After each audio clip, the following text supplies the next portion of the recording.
আচ্ছা দাও, শোনো, মাছ আছে তো মাছ দাও, আর একটা করে আমলেট করে দাও। আচ্ছা বাবু, বলতেছিলাম বাটিগুলো ধোয়া নাই তো, মাছটা তো ধারে দিয়ে দিচ্ছি। আমার গায়ে কি কেমন দোকান গো, সব ধারে দিছে যে। তুমি কিছু বলছো মাঝে? না না, বাবু তাহলে মাছটা ধারে দিচ্ছি। দাও, ধারেই দাও। এমন দোকানে ঢুকাইলে বাবু আমলেটটা ভাজা হয়েছে তো, আমলেটটা ধারে দিয়ে দিচ্ছি। আমলেটটা ধারে? না মানে আসলে সেই দোকানের যে ছেলেটা কাজ করে না, তো সে বাজারে গেছে, প্লেট গুলো ধোয়া নাই তো, তো তাই ধারে দিয়ে দিচ্ছি। দাও দাও দাও, ধারেই দাও, ধারেই দাও। হ্যাঁ, কত হইলো? বাবু 40 টাকা হয়েছে, বেশি হয়নি। ও, 40 টাকা, ঠিক আছে, ধারে রইল। ধারে?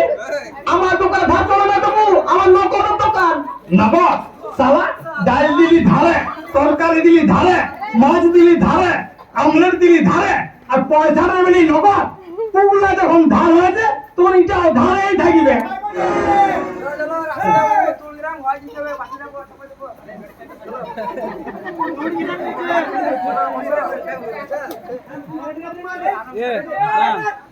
আজি যাবে।